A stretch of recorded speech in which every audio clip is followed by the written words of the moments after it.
I meet now this woman I'm doing my projects naye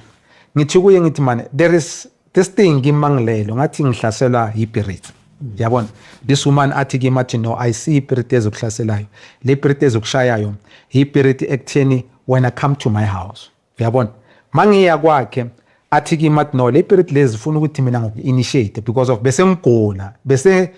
mangihamba wena ungibona ngiphila ngigcokile ngiclean but inside ngishonile like nami I feel ukuthi awusana bathu kamo man yabona something is not right with me mangilala ungathi kunesipoko esingilandelayo mangihamba ungathi there is isipoko esingilandelayo ngiza ngivilapha nokusebenza kwenzeke nawe ukuthi lesumani athi uyang-initiate angithi ngidong-initiate lesumani makaqala athi uyang-initiate angithathe nawe athi no look come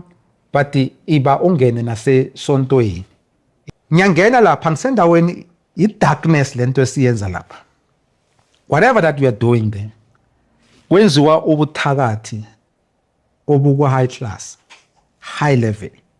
but mina angazi ukuthi la sikhona la kunobuthakathi obuhambayo you do things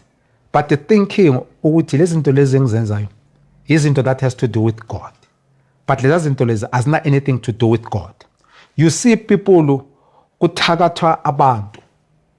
phambi kwakho but unaware ukuthi now people are killing people. You hear people babiza abotikoloshi phambi kwakho but unaware manje ukuthi la ngikhona labantu laba babiza abotikoloshi uhlala naye athi kuwe athi yabona endaweni ezona ne kunoHadebe enoHadebe unentshebe uso ngithi mina uHadebe umazelaphi athi no ngicela ukuthumela izinto zami kuHadebe zifikile zikhulume noHadebe and nayi picture kaHadebe abangilethela yona. uHadebe is this kind of a person, so what do you want us to do no Hadebe?